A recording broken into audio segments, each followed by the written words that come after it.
between 9 a.m. and 10 a.m. Events occur in real time.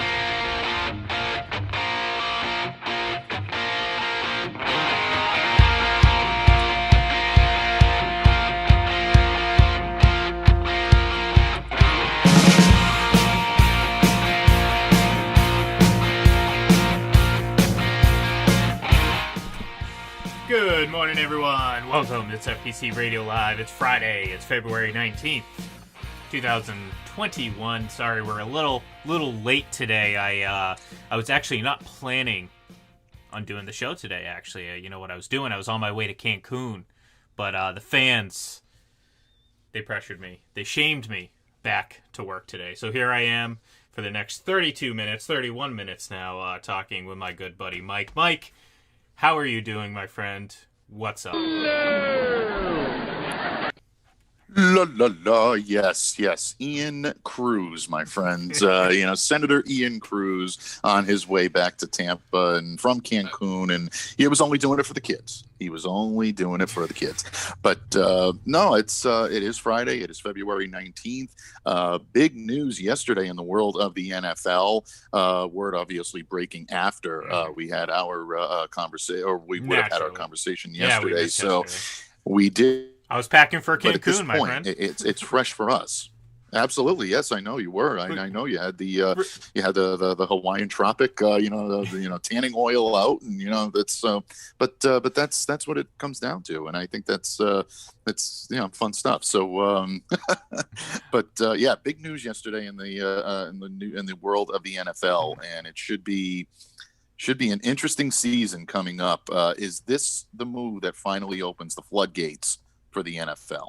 Nah, I don't know. I mean, look, I think there's obviously, when you have a former top 1 or 2 pick, which seems to be the case a lot this year, this offseason, getting moved, it's a big deal. But I don't, I've seen some people say that this is a move that puts Indy in contention in a situation to compete for a Super Bowl, and I'm saying I don't believe that. I have to see more out of Carson Wentz to believe that he's a guy, because right now, to be honest, they're probably a better team with Phillip Rivers, and I believe that Phillip Rivers was he retired at a good time. He probably could have played in another season, but I think his limitations were very apparent and weren't going to get any better from here on out. I don't think Carson Wentz hasn't shown me anything to believe that a change of scenery is all he needs. Now, I agree that he needed a change of scenery, but this isn't a slam dunk move by any means, and I think this is a move that could, it's about 50-50 whether or not it's going to backfire on them, and really this is, there's a lot of pressure now here on Frank Reich and Chris Ballard there in Indianapolis, because this is a big move. This is a big move and a big risk. It is. It's a big move. It is a big risk. And look, there is a lot of risk to this. Bottom line, Carson Wentz is going to a system he knows well. He's going to a coach he knows well. So it's a good fit for him. It's a team that has weapons around him and that has a very good defense. Are they contenders for a playoff spot, for a high playoff seed? Yeah, I think they are. To say they're contenders for a Super Bowl, I think that's a little premature. I agree with you on that, because there's a lot to still wonder about Carson Wentz. Is he going to be able to withstand the rigors of a 16-game season with health? He's had his health issues. He's had his difficulties. And it's going to be difficult for me to believe that he can withstand a 16-game season deep into the playoffs until he goes out there and he does it. The biggest, I'm just going to say, injuries are definitely a big factor in this, but his biggest issue, and I think is the most alarming issue with Carson Wentz, is his mentality. I think his confidence is shot. I think his just his ability to get himself out of this rut, I think it's going to take a lot for him to overcome, and that's before we even get to the health issues. No, you're absolutely right. 100% right. And that's why I said bingo the minute that you said it. It is. That to me is the biggest of the concerns here, is how much damage has been done to Carson Wentz's psyche. Does he still have the same swagger he had when he started to take over this Philadelphia Eagles team and looked like he was on his way to becoming one of the elite quarterbacks in the league? We haven't seen that out of Carson in a long time. And I think that's something that needs to return. Now, is he going to a situation that might be one of the better situations in the league at being able to bring that back? Yes, I think Frank Reich is a perfect coach for him to be able to do that. But this is a reclamation project, no question about it, folks. This is not a slam dunk, like Ian said, that this is going to work and this is going to be able to bring him back. My good friend Mark Schofield wrote a phenomenal piece for Touchdown Wire. I really highly recommend everyone going out, because it really goes into detail on what Frank Reich needs to do mechanically to fix Carson Wentz. And one of the big things is confidence in the quarterback himself, but also coaching staff having confidence in the quarterback to lead the team. Does this Indianapolis coaching staff see enough of Carson in training camp, in preseason, to be able to have that confidence in him, to put the ball in his hands and know that he's going to be able to deliver? That's a big, big thing. So I recommend checking out that piece on this, because I think it's flawless. I couldn't have done a better job myself in being able to do that. Mark is amazing at being able to break down, quarterback play and whatnot. He's one of the best in the business at doing so. So not to push, other people's work here, but it's just such a phenomenal piece. I had to give him, props for it. But there are a lot of difficulties right now that could impede something like this. But if Carson can show flashes, this was a good move for the Indianapolis Colts, who really didn't have to get a gigantic haul to get him. And for everyone that's saying that Philly was short-sticked on this, we'll see what happens. Maybe they can turn that into something. But there's no question about it. Jalen Hurts is obviously, a guy that they're willing to at least put some confidence in. But I still think Philly makes a move to get a quarterback, and I think they do it through the draft. Well, look, Philly had to trade Carson Wentz. At this point, there's no way you can bring him back on the roster. This whole organization has kind of become a mess since they won a Super Bowl, which isn't, necessarily a unique situation. A lot of teams that win Super Bowls don't necessarily know how to handle the success, and they run into issues where you have a quarterback that you drafted high, was an MVP candidate, you gave a monster contract to, really without much to base it on outside of a strong 10-ish week run there in 2017. He hasn't won a playoff game. He's only started one playoff game in his few years in the league. They have a statue of Nick Foles outside. Again, all these situations for a guy who I think is, I'm not going to call him weak mentally, but I think he's certainly fractured. I think he's broken mentally, and that's all these things don't do him any justice. Again, and look, he deserves some criticism and all this too, because he hasn't handled, at least from what we've seen in the media, he hasn't necessarily handled this whole situation with the utmost professionalism. So for all parties involved, it's good that he's gone. The Eagles didn't really have a choice between the money that was owed to him. This was kind of like the kind of like that Jared Goff contract trade, where it's like you had to pay a premium to get rid of the contract. Well, the Eagles had to kind of just suck up and take whatever they could get, because, well, it was more important for them to just move on completely, no matter what. And based on the lack of interest when it came to Carson Wentz, they probably took the best deal that they could get. Yeah, I think so too, and I think they probably did get the best deal they could possibly get. And again, for the Indianapolis Colts, you look at it, people are going to probably roll their eyes, but I say low risk, high reward type deal for this type of a quarterback. For Philly, you hit the nail on the head, buddy. It's all about them ridding themselves of Carson Wentz. Not that he was malcontent or anything like that. I think a lot of that was there. I don't know if necessarily that was the tipping force, but it was obvious that these two sides needed a parting of the ways. You mentioned going to Nick Foles. You mentioned Doug Peterson. It's amazing that, the starting quarterback, the backup quarterback, and the head coach of that championship club is now no longer with the team. Yeah. It's just amazing how things can turn around in the blink of an eye and fates can change. And that's, it's the nature of the NFL and the way that turnover happens so quickly, and teams can, fall in and out of contention within the blink of an eye. Again, going to bring it back to the New England Patriots, buddy. It just makes that much more amazing what the Patriots were able to do for those 20 years here in New England during the Brady Belichick era. But Carson Wentz moves on to a new home in Indy.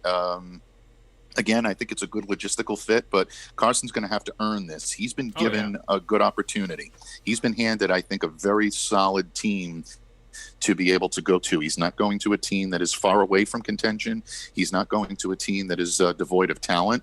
He's going to a team with a ton of cap space available. So they're going to be able to address the needs they need and build the pieces around him to build a strong contender. The question is can Carson carry the load? And that's something that we're not going to find out until we get into the season. And that's the thing. I don't think he can. And at the end of the day, I don't think this is a move where he's going to be the focal point of the offense. I think he can be a good piece to it if he figures out his mental problems when it comes to the game. I'm not speaking about anything personal. This is all, focused on actual in-game play. But I just don't see it happening, and I don't know. I like Indy as a situation. Maybe I'm just not convinced that he's that good of a quarterback anymore. But it makes it's interesting that the top two picks. I mean, remember back in 2016, it was Carson versus Jared Goff versus Wentz. Who's going first? Who's going second? And now both of them get traded in the same offseason, and have very unique, I guess, and different levels of success and with their respective teams. I mean, both teams went to a Super Bowl. Obviously, the Eagles did it on the back of Nick Foles there on the stretch run, but that also came into one season where Carson Wentz really opened the eyes of many people when he was, in the MVP conversation before his injury. Obviously, Jared Goff got the Rams to a Super Bowl. Didn't play well. They lost to the Patriots, and now both quarterbacks are in a new situation. Obviously, Goff in Detroit, and now Wentz in Indianapolis. So it'll be interesting to kind of see how that all plays out. And look, I mean, that now puts the spotlight even more on Deshaun Watson. Where is he ultimately going to end up? Because I know the Texans keep saying they're not going to trade him, but I don't think any of us will sit here and pretend like the Texans do anything right at this point. So I will believe it. That they won't trade him when we get to week 1 and he's under center for the Texans. That's when I'll actually believe it. Mike, we got some fun stuff coming up here. And I was excited to bring this up yesterday, but we didn't obviously get a chance to get on the air. But we're going to put your wits to the test, my friend. There's a lot of pressure on you. Talk about pressure on Carson Wentz. There's going to be pressure on Mike Debate here in the near future because Yes, that's right. Under pressure, my friend. Obviously, the football season is over. There's plenty of stuff throughout the year that keeps us busy. But the day-to-day recapping of football, it's not going to be as let's say active over the next several weeks or so, or several months as we get into the deep part of the offseason. So we're going to have a little fun as we did last year, as we did during the 6-month no sport hiatus, which, thinking back to it, it's pretty incredible that we were able to do a sports show every day while there was no sports going on in any part of the world. But we're going to have a little fun because I've remarked many times about how much useless knowledge. And I say this with all due respect, my friend. Trust me, and you know me. I appreciate useless knowledge. How much useless knowledge you have about whether it's 80s or 90s music, television, movies, all that stuff. And I'm willing to bet that there's no one out there, that among our listeners, among anyone who might be new listeners here in the next couple weeks, there's no one out there that can match your knowledge. So we're going to put that to the Ooh, test. Yes, I know. them's be fighting words out Yeah, there. well, I think I smell a challenge out there. Yeah, well, so, there's going to be a challenge. So I am sure for every human being that has useless knowledge, there's always someone that has a little bit more. well, you have the most, my friend.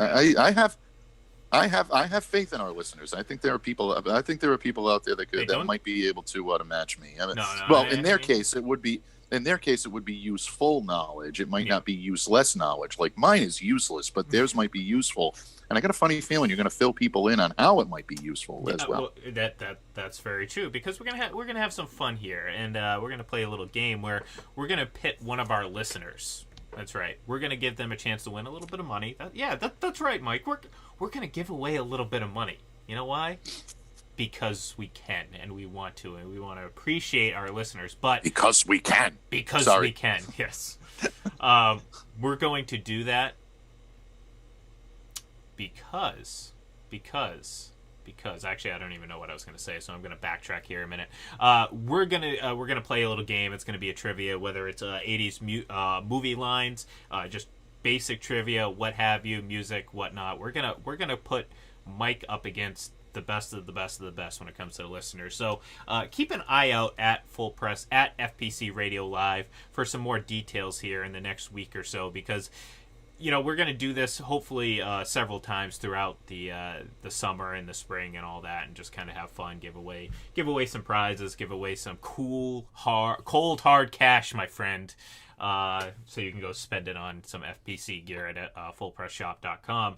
But is that the caveat that the cash, the only place the cash is valid? Yeah, I was going to say they're actually full press bucks. Only to be redeemed. Yeah.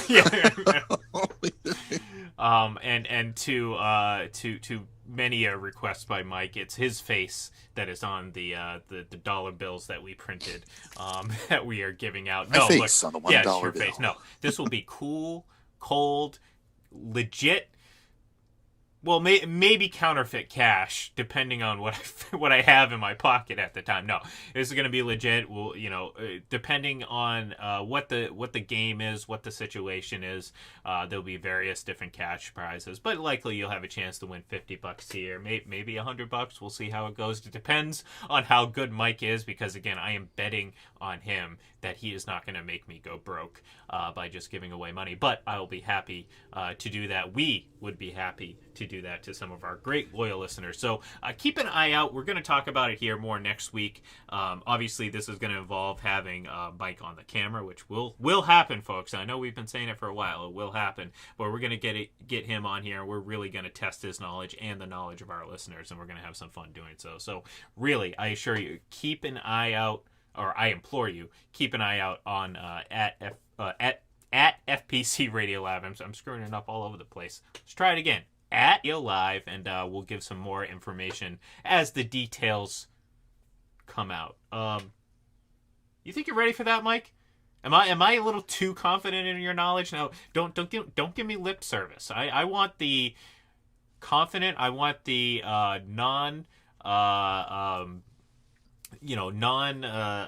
edited version of Mike Debate right now. Are you confident?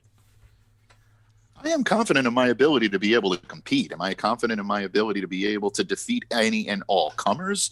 We'll see. We'll see what happens. I'm confident in my ability. I think I got it in, my friend. I think I got it in me with confidence.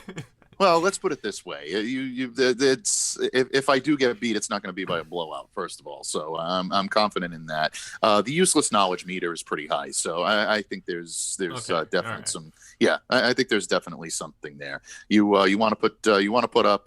You can put up. I won't shut up, and that's good. No, I don't think that made any sense. No. Well, you know what? Bottom line is, yes. I was just gonna send it to the internet. I was just gonna kind of ignore that and move on, because again, our conversations right now have taken away some of my. I thought you were going to be sitting up here saying that no one was going to beat you. No one was going to beat Mike Debate, because I believe no one's going to beat Mike Debate. So we'll see. We'll see about that. Maybe we'll have to end these games on the very first try when someone comes in and just wipes the floor clean with you. We might have to do some screening to make sure that your competition is beatable beforehand. No, folks, we wouldn't do that. If you want an opportunity, like I said, we will give some more details here in the coming weeks when we figure out how the hell we're gonna do it all. So keep an eye out at FPC Radio Live, and we'll get you involved. And like you said, it'll be a lot of fun. Who knows? It could be 80s movies, it could be music, it could be 90s music and movies. Maybe we'll have an all Seinfeld one. How about that, my friend? I see. Here's the thing, though. With the Seinfeld one, I can think of a handful of some very worthy competitors that might make me a little nervous to put up some big cash bucks for that one. So, and that says nothing about your knowledge. Very confident in my. I am very confident in my Seinfeld. But I will say this: yeah, there are a couple of people out there right now that I think would either give me a run for my money or might be able to run it over. I'd be more than willing to compete. I think I've got as good a shot as anybody. But there are a couple of people right off the bat that I can think of that if we were able to wrangle them in, might be difficult. One of them is on the other end of the microphone. But see, you can't do that. If you're going to be running this, you can't because, everybody will, accuse you of collusion, and your history of corruption, my friend, is not exactly too clean. So right. No, I'm kidding. No. Well, hey, I've been accused of manipulating polls before. I'm not saying that I did it. I'm just saying that there's people have accused me of doing such a thing, and I would never do that. Obviously, I have the utmost absolutely. That is integrity. the reason. That is the reason why I am no longer president, folks. That is the reason. Mike, you know me. Everybody knows it. Everybody knows. Everybody knows that Ian cost me the election. Yeah. Everybody knows it. He actually is down here in my neck of the woods now. But yes, he is. Yeah, as a matter of fact, that's actually where the voice came from. Yeah. It's right outside Ian's window. Right out my window. Yeah, he's just been tapping he listens on the to window. FBC Radio Live. Yeah, apparently. Give me money, Donald. No, I was going to say I live by the 3 I's, my friend: intensity, integrity, and intelligence. And in any of those mottos and any of those things that I live by, none of them would allow me to fix this competition in any way, in any shape or form. It would be legit top to bottom, and again, I think it would I think it'll be a little fun. And again, maybe we'll find out. Maybe there are some smarter people. At the end of the day, this is just kind of like a new co-host search deep down. When I realized, wow, this guy actually knows more Seinfeld than Mike, I might have to look at a replacement. I'm kidding, Mike. No one could sit in the Mike chair. I really started to get turned on by. Yes. Except for that guy. That guy could. Yeah. Yeah, he could probably do it. Oh, yeah. Man. Yeah, except for that guy, he could probably do it. You can replace me with a series of soundboards. Yeah, it wouldn't be difficult. I'm working on it. I've been working on it. I got. Excuse me. I got some things. It's not quite finished yet, so I don't want to. Play the clips yet. I don't want to take away from it. But you know what I did last night? I managed to stay up at 2 in the morning last night. 2:42. You know why? Wow. Because I know. I was waiting for WandaVision. Comes out 3 a.m. Eastern Standard Time on the new day. I fell asleep, and I was so disappointed because I was ready to stay up, watch it. I'm gonna watch it as soon as this show is over. On my way to Cancun, of course. But I was very disappointed in myself because I tried so hard. I was basically sitting there with toothpicks in my eyelids, keeping them awake. And one of them finally broke, and that was it. I closed my eyes for a half second, and next thing you know, my alarm was going off at 6:30 this morning, and I didn't get a chance to watch the new episode. So, but silver lining, Mike, silver lining. I get to watch it today, and I still have it to look forward to here at some point once we get off the air. So, yeah, I don't know why that came to my thought process. Probably because I've been thinking about that for the last few days, and I was tweeting about it. And our good buddy Dylan Sanders, of course, was reminding everyone every chance he got how much longer it was until the next episode. And I got hyped up, and I unfortunately fell asleep. It sucks. It sucks, Mike. I wish I was better. It doesn't suck because you needed sleep, but I mean, it sucks to get to that level. Well, but you know what though? I know it sucks to get to that level. That's really the problem. It's like you stay up to that that late, and it's like, okay, well, you've already stayed up this late. It's like so now you're sleep deprived, and you didn't see the WandaVision. So I understand that. Yeah, it's a double disappointment, but you know what? You'll get over it. I'm working on it. Fortunately, I had, like I said, I had a chance to get on with our friends up in Bangor, Maine, to talk to some NHL Bruins who, to transition back to sports real quick, they have a game coming up on Lake Tahoe. That's right, Lake Tahoe, this coming Saturday. I told this actually yesterday on the Big Bad Bruins podcast, but a little fun fact trivia about me. The first time I ever drove a motor vehicle, Mike, was up the side of a mountain overlooking Lake Tahoe. That's right. 14 years old. This is pretty good. Scratched the hell out of my uncle's truck because the road was very narrow and there was a lot of tumbleweed bushes and stuff up the side. I mean, it's a mountain in Nevada. I mean, just, looking over Lake Tahoe. It was good. It was exciting. We were going up there to shoot guns. Very, very nice. Yeah. It was very, very, very Nevada thing to do. So, but yeah, I remember him saying, "Hey, why don't you take the wheel?" I'm like, "Oh, okay, great." I want to say I was 13 or 14 at the time, so I wasn't like too incredibly young, and I had some experience, like sitting on my grandfather's lap, steering the wheel, that type of stuff, but nothing to the extent of actually driving a vehicle by myself, and it was a bit nerve-wracking considering there was a very steep fall if I decided that I didn't know what I was doing and turned the wrong direction. So, it was pretty good. When was the first time you drove, Mike? Let us in. Tell us about little Mike debate. What was it? Well, it wasn't as exciting as Model that. T? It was, it wasn't as exciting as that. No, it was my grandfather had decided that he wanted to try to take me out to get to learn how to drive a car. I was 14 as well, and there was this is typical Rhode Island Italian. Nobody is going to have any problem believing this if you're from the area. There was there still is a casino up in Rhode Island called Twin River. And it wasn't called Twin River at the time. It was actually called Lincoln Greyhound Park. They used to have the Greyhound dog races, and they've since done away with that. Twin River now is just video slots and some virtual table games and things of that nature. But at the time, there used to be a very, very big parking lot way in the back that was adjacent that they would use to deliveries and things of that nature.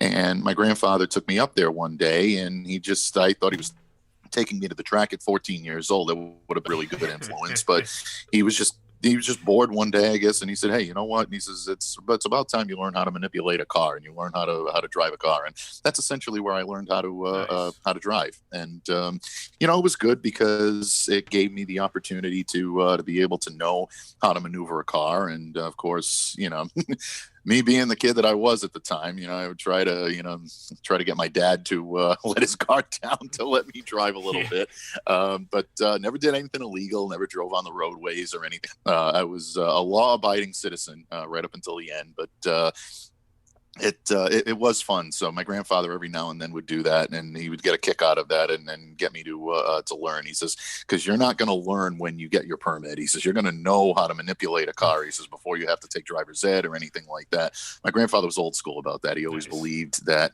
he always believed that, you get a jump on things and get an early start. So that was my first driving experience. Oh, that's good. That's good. See, that's very sensible. It's harder to get away with stuff like that now. And look, I'll be honest, I was glad I was glad that I did everything fairly quickly when it came to getting my permit, because after about a week of driving with my mom in the car, I couldn't take it. I don't know if your mom, your dad did this too, but the classic sitting in the passenger seat, slamming on the front, pretending like you have a brake there anytime that you might be going slightly fast. It's like, Mom, chill out, relax, stop kicking the goddamn back of the car. We're gonna be okay. After a little while, I couldn't deal with it anymore. So I waited, got my license, and it was all good. And hey, been driving ever since. It's defined me, my friend. But Anyways, thank you everyone for tuning in. I know we had a little bit shorter show today because of some technical difficulties, and of course, it took a little while for me to get back after being shamed back from my trip from Cancun. To get back and do the show one more day this week. But like I said earlier, keep an eye out at FPC Radio Live for some more information on our contest. We're going to try to pick one lucky listener to match wits with my good friend over here on some random stuff, and we'll obviously give more detail so you'll know what you're getting yourself into. But until then, have a great weekend. We'll be back on Monday. Once again, give us a follow on Twitter at FPC Radio Live, at Full Press Radio. I'm at IGLEN31. He is at MDABATEFPC. Have a great Friday, have a great Saturday, Sunday, and we will see you